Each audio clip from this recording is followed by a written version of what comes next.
नमो सिद्धाणं नमो वायरियाणं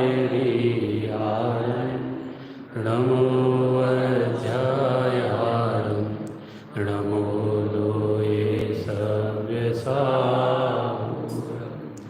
मंगलं भगवान् वीरो मंगलं गौतमोगणी मंगलं कुंदकुंदार्यो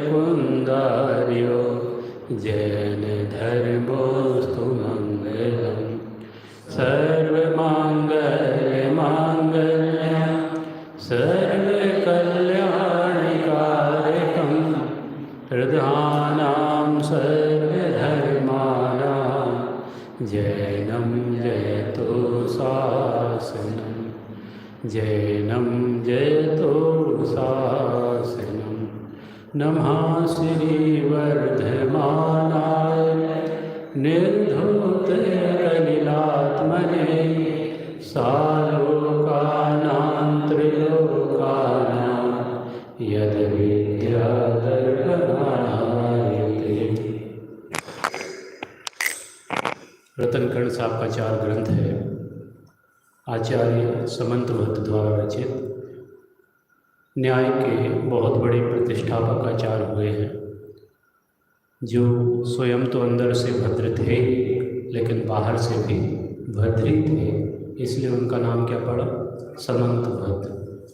हालांकि इनकी एक किंवदंती हमें प्राप्त होती है। उनको अपने जीवन काल में एक बार भस्मक व्याधि रोग हुआ था। क्या हुआ था? भस्मक व्याधि। ये भस्मक व्याधि क्या होता है? जो भी खाते थे वो सब भस्म हो जाता था, उनकी भूख शांत नहीं होती थी, है ना। तो वो अपने आचार्य भगवान के पास गए कि बहुत बड़ी प्रॉब्लम हुई है और हमें आप समाधि दिला दीजिए, मैं समाधि लेना चाहता हूँ। तो उनके जो गुरु थे उन्होंने इनके भविष्य के बारे में जाना कि इनके माध्यम से बहुत बड़ी प्रभावना होगी, तो उन्होंने इस बात को टाल दिया कि अभी समय नहीं आया है काय का, समाधि का। अभी आप इसको कुछ उपाय करो या उपाय खोजो इसके लिए। तो उन्होंने उपाय खोजना प्रारंभ किया और वो काशी में जाकर एक शिव मंदिर में, है ना, क्या करने लग गए थे, वहाँ पे भेष बदल कर रहते थे और सामने वालों को कहते थे कि आपका जितना भी शिव को आप ये जो भोग चढ़ाते हो वो सारा का सारा भोग मैं इनको खिला दूँगा। ठीक है, वो खिलाते तो क्या थे लेकिन वो स्वयं खा जाते थे दरवाज़ा बंद करके।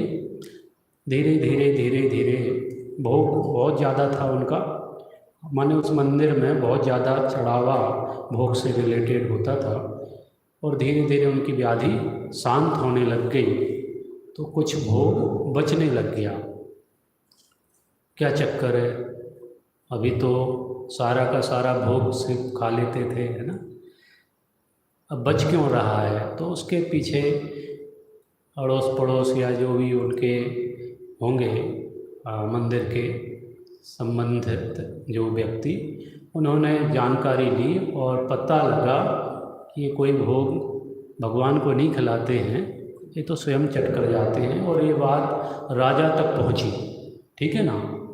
राजा तक पहुंचने के बाद और बड़ा चढ़ा के बात की जाती है, ये तो ऐसा है, ये तो नास्तिक है और ये तो भगवान के ऊपर बैठता है और ऐसा, माने जो भी।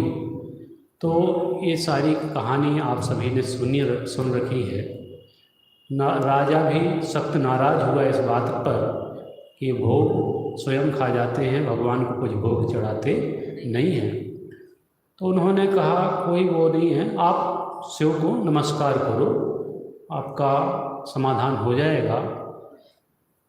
बहुत ज़बरदस्ती की गई तो समंतवर्धन ने कहा कि भाई हम माने भगवान को नमस्कार तो करेंगे, शिव को, तो क्या ये हमारा नमस्कार सहन कर लेंगे, इनमें ताकत होनी चाहिए ऐसी, ठीक है ना।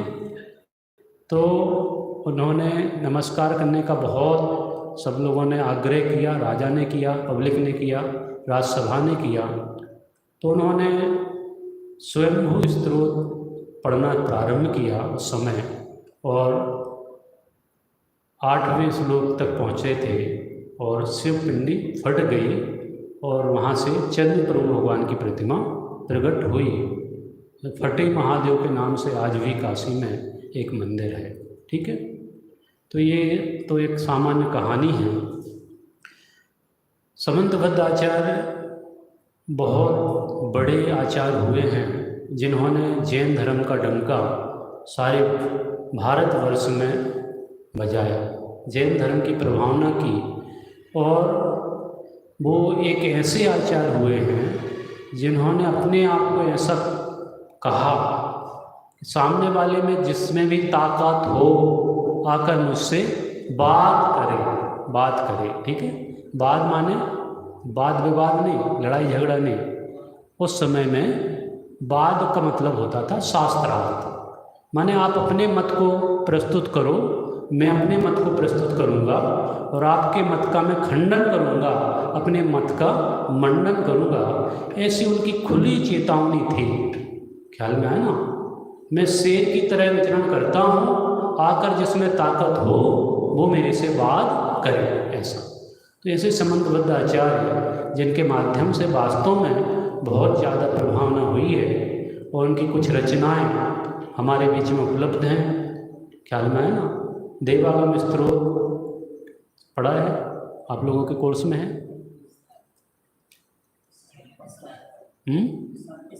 इस साल है। देवागम स्त्रोत है, रतनगढ़ साहब का चार है, आत्मीमांसा, उसी का नाम देवागम स्त्रोत भी बोलते।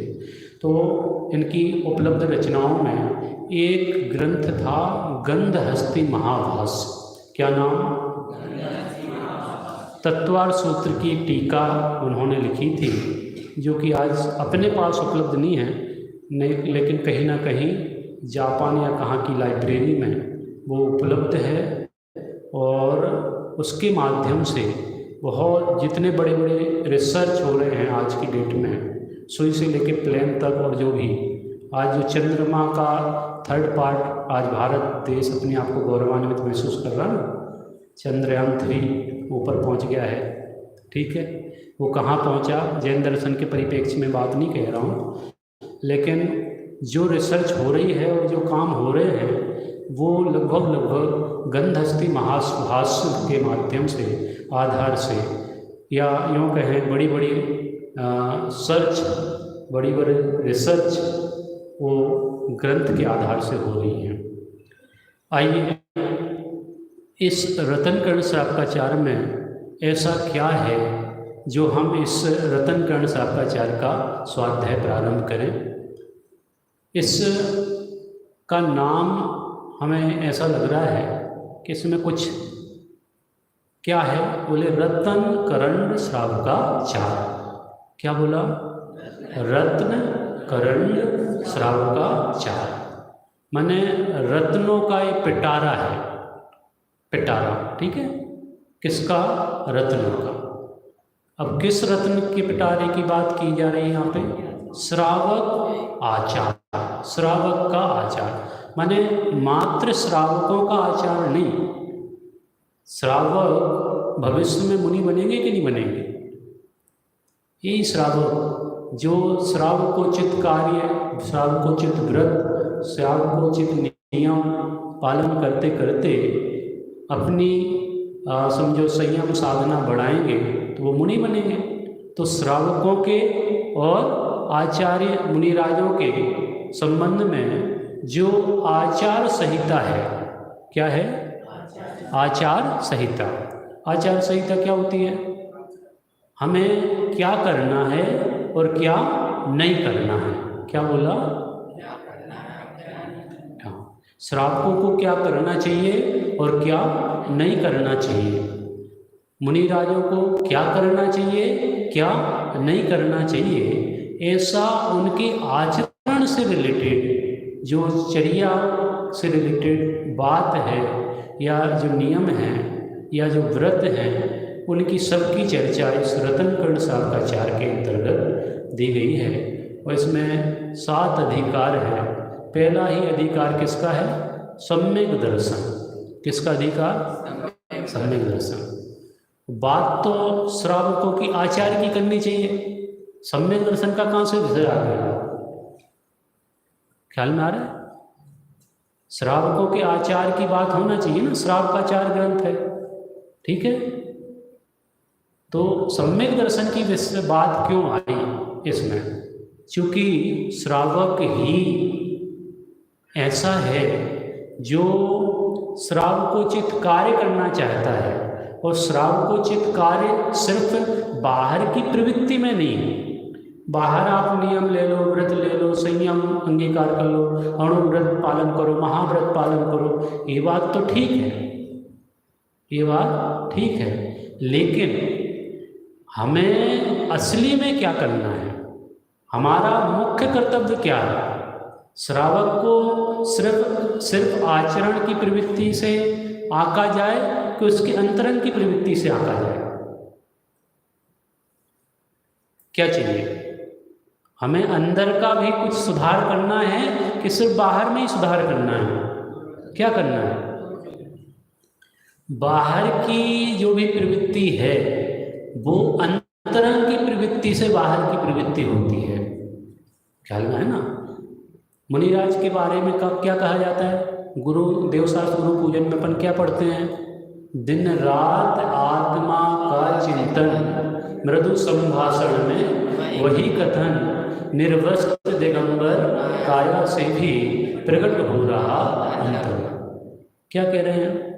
कि दिन रात आत्मा का चिंतन, कि आत्मा का चिंतन यदि चलता है, कितने समय? एक समय, 1 घंटा, 2 घंटा, 3 घंटे, कितने? दिन रात। ख्याल में है ना? उनका कोई दूसरा काम है क्या? उनका कोई दूसरा काम नहीं है। किनका? हमारे जो मुनिराज है ना, जिनको चलते फिरते सिद्ध कहा जाता है, उनका कुछ काम है बाहर में समाज को इकट्ठा करना, मंदिर बनवाना। ख्याल में है ना? समाज थोड़ा बिखर रहा है, उसको समेटना, संगठन करना समाज को, है ना, मार्गदर्शन देना समाज को। ये काम मुनिराजों का है। किसका काम है भाई? इसके लिए तो समाज सुधारक बहुत सारे वो भी कर सकते हैं, समाज के नेता भी ये काम कर सकते हैं। ख्याल में है ना? समाज को एकत्र ही करना है, आपको संगठित ही करना है, तो वो काम समाज सेवक भी कर सकते हैं, समाज के नेता भी कर सकते हैं। मुनिराजों को ये कार्य उचित नहीं है, यदि करते हैं तो वैसे तो उनका काम ही नहीं है। यहाँ पर क्या कहा? ये वही ग्रंथ है जिसमें मुनिराज का असली स्वरूप बतला रहे हैं। असली स्वरूप बतलाया है। क्या स्वरूप बतलाया? 10वां स्वरूप पढ़ा है आपने इसका? विषयासा वसाति तो निरारंभो परिग्रहा, ज्ञान ध्यान तपोरता तपस्वी सा यशस्वी। ख्याल में कि विषयासा वसाति तो, विषय और आशा से जो रहित हैं, अतीत हैं, जिनको विषयों की इच्छा नहीं है। ख्याल में ना? किनको, किसकी चर्चा है? मुनिराज, निर्ग्रंथ साधु, ठीक है, दिगंबर संत, विषयों की आशा नहीं जिनके साम्य भाव धन रखते हैं। ख्याल में? निज पर के हित साधन में जो, ख्याल में? तो ये जो चर्चा प्रारंभ कर रहे हैं, ये सम्यक दर्शन का अधिकार दिया।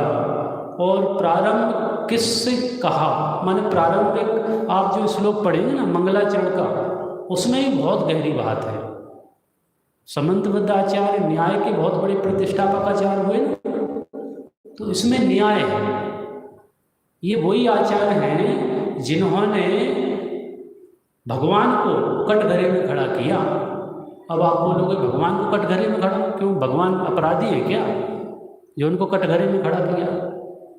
माने आप ऐसा कह सकते हो, लेकिन भगवान को कटघरे में खड़ा करने का मतलब भगवान की उन्होंने परीक्षा ली है। ख्याल में? कटघरे में माने कोई अदालत में पेश किया हो, ऐसा नहीं, कहने में ऐसा आता है, उनकी परीक्षा ली। अब भगवान की परीक्षा लेने से क्या फायदा? कोई भगवान की परीक्षा ले सकता है क्या? भगवान की परीक्षा ले सकता है कोई? उन्होंने ली, वो क्या जरूरत थी उनको, क्या काम नहीं बचे थे क्या उनके पास, उन्होंने भगवान की परीक्षा ले ली। तो लॉजिक क्या है? लॉजिक क्यों ली उन्होंने भगवान की परीक्षा? भगवान हम आपको इसलिए नहीं पूज रहे हैं कि आपके 100 इंद्र क्या करते हैं, पूजा करते हैं, वंदना करते हैं, 100 इंद्र आपको नतमस्तक होते हैं। आप तो बहुत बड़ी ऊंची पहुंच है आपकी, माने आपको सब लोग पूज रहे हैं, सब लोग माने इंद्र इंद्र इंद्र की बात कर रहे हैं। भ्रमणालय 40 इंद्र देवाणी होती 32, ऐसे टोटल 100 इंद्र होते। द्रव्य संग्रह की गाथा है, उसमें कोट की गई है, ठीक है, 100 इंद्र। तो उन 100 इंद्रों से आप वंदित हैं, इसलिए मैं आपको पूज रहा हूं, ऐसी बात नहीं है। ख्याल में आ रहा है क्या बोला? कि भगवान आप ऐसे आपको मैं पूज रहा हूं, तो ये सामान्य सी बात नहीं है। पूजने का मतलब क्या होता है? अपने आप को समर्पित करना। आपको मैं पूज रहा हूं, मैं अपने आप को मैं समर्पित कर रहा हूं, समर्पण है मेरा। किस बात के लिए? कि आप 100 इंद्रों से पूजे तो इसलिए नहीं, तो फिर किस बात के लिए आपको पूजा जा रहा है? किस बात के लिए? तो बोले आपका समूह शरण रचना होती है ना। अभी यहाँ पे ऊपर शीतलनाथ भगवान का समूह शरण लगा हुआ है, तो यहाँ पर समूह शरण की रचना होती है। वैभव कितना होता है समूह शरण का? क्या ख्याल में है ना? बहुत जोरदार होते हैं समूह शरण की रचना, बहुत जोरदार होता है समूह शरण का वैभव। इस वैभव से आप संपन्न हो, इसलिए मैं आपको पूज रहा हूँ, ये भी बात नहीं है। तो फिर किस लिए पूज रहा हूँ? तो बोले आपका समूह शरण लग रहा है, इस बात से मैं पूज नहीं रहा हूँ। आपको 100 इंद्र नमन कर रहे हैं, इस बात से मैं आपको पूज नहीं रहा हूँ। तो किस बात से पूज रहा हूँ? तो उन्होंने कहा कि आप में वो चीज है, वो अन्य देवी देवताओं में नहीं दिखती। ख्याल में है? वो चीज आप में है जो अन्य में नहीं दिखती। अन्य में क्या दिखता है? जगत के देव सब देखे, कोई रागी कोई द्वेषी, किसी के हाथ आयुध है, किसी को नार भाती है। जगत में कितने देव हैं, कितने देव, गली गली में, घर घर में, क्या ना, उनका क्या आश्रय है, उनकी क्या स्थिति है? जगत के देव सब देखे, कोई रागी कोई द्वेषी। क्या? कोई रागी है, कोई द्वेषी है, किसी के हाथ में अस्त्र है, शस्त्र है, कोई स्त्री सहित है। ख्याल में है ना? तो ऐसे देवी देवताओं से हम उनके पास जाकर नतमस्तक होएं, ऐसी मेरी तो इच्छा नहीं है। मैं ऐसे देवी देवताओं को नहीं पूछ सकता हूँ जो रागी द्वेषी हो। मैं तो उस वीतरागी भगवान को नमस्कार करता हूँ जो वीतरागी तो हैं ही, लेकिन साथ में सर्वज्ञ। क्या बोला? अरे बोलो। हमारे भगवान मात्र वीतरागी नहीं है, मात्र वीतरागी नहीं है, वीतरागता के साथ उनकी सर्वज्ञता है। और सर्वज्ञता होने से वो तीनों लोगों को जानते हैं। ना केवल जानते हैं, वो तीनों लोगों के द्रव्य गुण पर्याय उनको जानते हैं। और बहुत समय लगता होगा जानने में? नहीं, वो जानते हैं, सबको जानने में एक समय लगता, मात्र एक समय में जान लेते हैं तीनों लोगों के पदार्थों को, उनके गुणों को और उनकी पर्याय। ख्याल में आ रहा है? तो आप भगवान कैसे हो? वीतरागी। वीतराग सर्वज्ञ हेतंकर भविजन की ओर। ठीक है? वीतराग, सर्वज्ञ और हेतंकर, ये तीन गुण हैं आप में। कौन कौन से? वीतराग, सर्वज्ञ, हेतंकर। ये तीन गुण होने से आप क्या हो? पूज्य हो। और कोई हमारा मापदंड नहीं है। मुझे तो यही ख्याल में आता है कि आप भगवान वीतरागी हो। वीतरागी का मतलब क्या समझते हो आप? वीतरागी माने बाहर से वो शांत दिख रहे हैं इसलिए वीतरागी, बाहर से सौम्य मुद्रा है इसलिए वीतरागी। वीतरागी का मतलब होता है जो अंदर से भी शांत है, बाहर से भी शांत हैं, और जो किसी से प्रसन्न नहीं होते। आप मुझे पूजो मैं प्रसन्न हो जाऊं, ऐसा नहीं है, ख्याल में ना। और कोई पूजे नहीं तो उनसे नाराज हो जाए, ऐसा भी नहीं है, ख्याल में ना। जो वीतरागी हैं माने राग द्वेष जिनका संपूर्ण नष्ट हो, संपूर्ण, एक भी राग नहीं एक भी द्वेष नहीं, ख्याल में आ रहा है। ना रागी हैं ना द्वेषी हैं, वो हैं वीतरागी।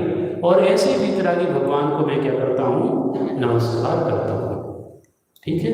तो ऐसे भगवान जब इनकी परीक्षा ली गई और जब ये परफेक्ट उनको ख्याल में आए तब उन्होंने नमस्कार किया। तो ये समंत भद्राचार्य की समझो, जब उन्होंने ये काम किया तो और क्या क्या काम किए होंगे, कितने बेहतर से बेहतर काम किए होंगे आप समझ सकते हो। तो अब अपन मंगलाचरण प्रारंभ करते हैं। मंगलाचरण में जो बात कही है वो गजब की बात है। इसमें 3 गुण जो भगवान के ना वो बतलाए गए हैं। देखिए, नमः श्री वर्धमानाय निर्धूत कलिलात्मने सालोकानां त्रयोगानां यद विद्यादर्पणायते। क्या कह रहे हैं? नमः श्री वर्धमानाय निर्धूत कलिल आत्मने। कौन कौन से वर्ड आए इसमें? एक तो ये आ गया कि नमः श्री वर्धमानाय, मैं नमस्कार करता हूँ किसको? वर्धमान स्वामी को। यहाँ पर वर्धमान स्वामी को तो नमस्कार किया ही है, लेकिन साथ में श्री लगाया। क्या लगाया? श्री। श्री का मतलब क्या होता है? 24 तीर्थंकर गर्भित होते हैं श्री में, ख्याल में है ना? कितने? 24। अब वो 24 कौन से? वर्तमान, भूत के भविष्य, त्रिकाल 24 आप मान लो। 24 में त्रिकाल 24, ठीक है। श्री वर्धमानाय, ख्याल में है ना? तो वर्धमान नाम क्यों लिया? जिनके गुण वृद्धि को प्राप्त हैं उसका नाम है वर्धमान। वर्ध, बढ़ता हो, वृद्धि हो, है ना? तो ऐसे भगवान को मैं नमस्कार कर रहा हूँ जिनकी कुछ विशेषताएं हैं। क्या विशेषता है? तो बोले निर्धूत कलिल आत्मने। क्या क्या शब्द है? निर्धूत कलिल आत्मने। निर्धूत मतलब, निर्धूत का मतलब जिन्होंने नष्ट किए हैं। क्या नष्ट किया है? कलिल आत्मने। कलिल माने गंदगी, ठीक है ना? मलिनता, ठीक। जिन्होंने अपनी कर्म कालिमा रूपी गंदगी को क्या किया है? नष्ट किया है, ख्याल में है ना? तो जो कलिल आत्मने, जो गंदे नहीं हैं, जिन्होंने गंदगी को हटा दिया है, वो कौन हो जाएंगे? वो वीतरागी हो जाएंगे। माने इसमें परोक्ष रूप से क्या वर्ड आ गया? भगवान की पहली विशेषता कौन सी? भगवान वीतरागी होते हैं ना, तो निर्धूत कलिल आत्मने माने भगवान कर्म कालिमा से रहित हैं, ख्याल में ना? गंदगी से रहित हैं, इसलिए वो क्या है? वीतरागी। दूसरा, सालोका नाम त्रिलोका नाम। क्या कहा? सालोका। सालोका माने सहित, सा माने सहित, लोकाना लोक सहित अलोक। सा लोक, सा लोक माने लोक सहित अलोक, ख्याल में? माने लोक को तो वो जानते ही हैं। कौन? किसकी बात है? जो वीतरागी होते हैं। रागी द्वेषी लोक को नहीं जानते। तो इतने बड़े बड़े वैज्ञानिक जो बहुत कुछ जानते हैं, अब वो चंद्रमा पे पहुंच गए तो वो लोक को नहीं जान रहे क्या? अरे उनका ज्ञान बहुत तुच्छ है, बहुत स्थूल है, ख्याल में है ना? वो क्या जानते हैं? और कौन से चंद्रमा पर पहुंचे हैं ख्याल में है ना। इसके लिए संजीव जी, भाई साहब गोधा जी, उनने एक मूवी वो प्लानिंग में थी शायद, उसका ट्रेलर आ गया है। 3 लोग की बहुत सुंदर, उन्होंने बहुत सुंदर रचना बनाई है। माने मूवी के माध्यम से वो प्रस्तुत करना चाह रहे थे और वो मूवी के रूप में आ रही है उनकी 3 लोग की रचना। तो उन्होंने बहुत सर्च किया और इस बात पे उन्होंने बात कही कि कोई चंद्रमा मंद्रमा पे नहीं गए हैं, ख्याल में है ना। मनुष्य की सीमा मानुष उत्तर पर्वत लांघ ही नहीं सकते हैं, और कहाँ ये जाएंगे। ठीक है, वो बात मुझे अभी नहीं करना है, लेकिन मैं ये बोल रहा हूँ कि जितने वैज्ञानिक हैं और जो सर्च कर रहे हैं, बहुत बड़ी बड़ी चीज़ों को वो मेंशन कर रहे हैं, तो अपन को ऐसा लगता है वो बहुत ज्ञानी है, बहुत जानते, कुछ नहीं जानते। हमारे भगवान क्या नहीं जानते? ऐसा कौन सी चीज है, ऐसा कौन सा लोक है, या लोक की ऐसी कौन सी वस्तु है, उस वस्तु की भी गुण पर्याय क्या नहीं जानते। तीनों लोगों के सर्व पदार्थों को सकल ज्ञेय ज्ञायत तदपि निजानंद रसहि। बात ऐसी है कि वो तीनों लोगों को तो सहज रूप से जानते हैं, लेकिन असली में क्या, निजानंद रस ले, ख्याल में है ना, अपनी आत्मा को जानते हैं। आत्मा क्या है ये? आत्मा बड़ा गजब, ख्याल में ना। उस आत्मा को जानना माने सब कुछ जाना। जिसने आत्मा जाना उसने सब कुछ जाना, और जिसने आत्मा नहीं जाना उसने कुछ नहीं जाना, ख्याल में है ना। ऐसा है। ये आपने आपके इसमें क्या लिखा है? ख्याल में है ना, ज्ञानम ज्ञान। आपको यही काम करना है बस, दूसरा कोई काम करेंगे आप तो आपका काम बनेगा नहीं। आपका ज्ञान में प्रतिष्ठित हो जाए, ज्ञान में लग जाए, बस यही असली काम है। और यही ज्ञानी धर्मात्माओं ने किया है, यही विद्वानों ने किया है, यही आचार्यों ने किया, यही भगवानों ने किया है। वही काम हमें करना है, ख्याल में है ना। ये अभूतपूर्व कार्य है, ये इसको आप छोटा मोटा नहीं समझना, और आप अपने आप को छोटा मोटा मत समझना कि कोई बोलेगा कि हमें कनिष्ठ उपाध्याय, मुझे क्या आता है, कोई वरिष्ठ उपाध्याय, कोई फर्स्ट ईयर, कोई सेकंड ईयर, कोई फाइनल। तो अपने आप को कमजोर नहीं समझना। आप क्या हो, बहुत ऊंचे लेवल का जो कार्य गणधरों ने किया है, आचार्यों ने किया है, विद्वानों ने किया है, वो कार्य आप करने जा रहे हो। तो अपनी महिमा अपने से आना चाहिए। और ये जो श्लोक है, इस श्लोक में अपनी महिमा आ रही है, अपनी महिमा आ रही है, ख्याल में है ना। ये समंत भद्राचार्य की तो महिमा है ही, भगवान की वितरागी सर्वज्ञ हेतुदेशी की तो महिमा है ही, साथ में हमारी भी महिमा है। इसमें हमारी महिमा कैसे आ गई? अरे हमारी महिमा कैसे आ गई इसमें? आप कह रहे हो हमारी भी महिमा है इसमें। वर्धमान को नमस्कार किया जा रहा है, भगवान के गुण को बताया जा रहा है, विशेषताओं को बतलाया जा रहा है। हमारी विशेषता कहाँ से आ गई? अरे भगवान भी अलग होते हैं क्या? भगवान कौन होता है? हमारे और आप में से ही आप भगवान बनोगे भाई। आप भावी भगवान हो, भविष्य के सिद्ध हो, क्या है ना। इस बात को नक्की करके आप इस बात को पढ़ोगे तो आपको विशेष महिमा आएगी, ख्याल में है ना। अभी शुभम भैया ने आपको कितनी अच्छी बात कही कि हमें अपनी बात को नहीं रखना है, जो बात ज्ञानी पुरुषों ने कही है उसका एक बिंदु भी यदि आपने ग्रहण किया तो आपका काम बन जाएगा। क्योंकि ज्ञानी जीव उनके अंतरंग से वो बात निकलती है, ख्याल में है ना। और अंतरंग से बात निकले, हमारी क्या अंतरंग से निकल रही है, हम क्या जानते हैं, ख्याल में ना। तो ये बात हमें समझना है। सालोका नाम त्रिलोका नाम यद विद्या दर्पणायते, कि जो लोक सहित अलोक को भी जानते हैं, त्रिलोका नाम तीनों लोगों को जानते हैं, यद विद्या दर्पणायते। ये क्या है यद विद्या? ये उदाहरण है। क्या? दर्पणायते, दर्पण की तरह झलकते हैं। किस में झलकते हैं? क्या झलकता है? किसकी बात की जा रही है? जो लोक और अलोक को जानने वाले भगवान है ना। लोक और अलोक को जानने वाला कौन?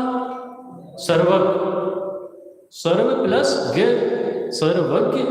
ठीक है, सबको जानने वाले सर्वज्ञ, लोक को भी जानते हैं, अलोक को भी जानते हैं। तो उनके ज्ञान में क्या झलकता है? उनके ज्ञान में क्या झलकता है? कैसे झलकता है? सारे पदार्थ दर्पण की तरह, ये जो सामने चेयर आप बैठे हो और यहाँ पे शीशा लगा हुआ है, तो आप इसमें झलकोगे कि नहीं? आप झलकोगे, देखोगे? ये सामने शीशा लगा है, शीशा। अब इस शीशे में आप देख रहे हो कि नहीं देख रहे हो? इस सामने पूरा यहाँ पे शीशा है और आप इसमें सब झलक रहे हैं। तो दर्पण एक ऐसा दर्पण की तरह, ख्याल में ना, दर्पण कैसा होता है? स्वच्छ होता है, स्पष्ट दिखाता है, जो उसके सामने आ जाए वो स्पष्ट झलकता है। तो उनका ज्ञान, किनका ज्ञान? सर्वज्ञ भगवान का ज्ञान स्पष्ट है, उसमें कोई कचास हो, कुछ कमी हो, ऐसा नहीं। भगवान का ज्ञान है भाई, सर्वज्ञ का ज्ञान है, सब कुछ जानते हैं, सब कुछ जानते हैं। और कैसे जानते हैं? दर्पण ये, दर्पण ये, दर्पण की तरह उनका ज्ञान स्पष्ट, स्वच्छ, सारे लोकालोक को जानने वाला है। ऐसे वीतरागी, ऐसे सर्वज्ञ, और जो वीतरागी होते हैं, सर्वज्ञ होते हैं, वही क्या हो सकते हैं? हित के उपदेशी हो सकते हैं। वो आपके कल्याण में निमित्त बन सकते हैं। कोई एरा गहरा नत्थु खेरा, ख्याल में है ना, आपके कल्याण में निमित्त बन जाए, ऐसी बात है ही नहीं। जो वीतरागी हो, जो सर्वज्ञ हो, वो भगवान सबके हित की बात कह सकते हैं। और कब कह सकते हैं वो? यदि उन्होंने अपने आत्मा को जाना है। तो जाना है कि नहीं जाना है? जाना है, ठीक है। वो अंतरंग से अपनी आत्मा को जानते हैं, अंदर से जानते हैं, और बाहर उनका लोकालोक झलकता है। इसलिए वो कौन हो सकते हैं? वो हितोपदेशी हो सकते हैं। माने हमारे भगवान की 3 विशेषताएं यहाँ पे नक्की होती हैं। ये 3 विशेषताएं कौन कौन सी? वीतरागी, सर्वज्ञ, हितोपदेशी। ऐसे हमारे भगवान होते हैं। ऐसे वर्धमान भी हैं, ऐसे 24 तीर्थंकर हैं। उनको मैं क्या करता हूँ? नमस्कार करता हूँ। और यहाँ पर श्री का मतलब एक और है। 24 तीर्थंकर तो गर्भित हैं ही, लेकिन अंतरंग और बहिरंग लक्ष्मी। अंतरंग कौन सी लक्ष्मी है?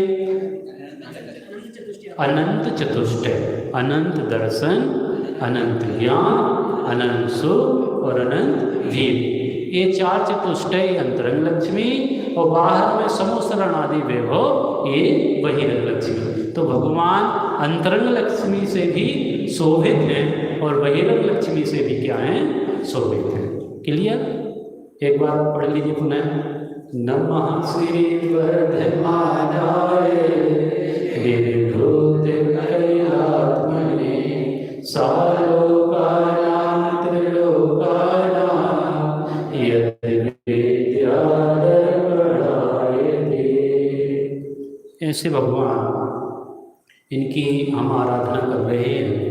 और सबसे पहले यदि आप भगवान का निर्णय कर लेते हो, माने सच्चे देव का निर्णय होता है जिसको, सच्चे देव का निर्णय करने वाला एक दिन सच्चा पात्र बनता है। किसका पात्र? अधिकार काय का है? सम्यक दर्शन। माने साक्षात सच्चे देव के दर्शन साक्षात काय में निमित्त बनते हैं? सम्यक दर्शन में निमित्त बनते हैं। क्या बोला? जिनेंद्र भगवान का दर्शन साक्षात सम्यक दर्शन में निमित्त बनता है। भगवान निमित्त बनते हैं। क्या कहा? निमित्त बनते हैं, वो सम्यक दर्शन देते नहीं हैं। ख्याल में है आप?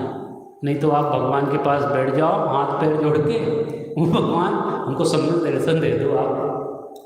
आप कितने घंटे तक बैठे रहोगे? भगवान प्रसन्न हो जाएंगे, आपको दे देंगे। अपने भगवान प्रसन्न नहीं होते। आप हाथ जोड़ के बैठे रहो, वो देने वाले नहीं हैं, लेकिन उनके निमित्त से, उनकी छवि निहार के आप अपनी छवि निहारोगे तो सम्यक दर्शन ले सकते हो। ख्याल में है ना? तो किस किस को सम्यक दर्शन चाहिए? किसी का कच्चा, किसी का पक्का, किसी का हाफ, किसी का फुल, ऐसे ही वैरायटी अलग अलग सम्यक दर्शन की हो जाएगी क्या? देखिए, सम्यक दर्शन जरूरी है, बाकी तो सब मजबूरी है।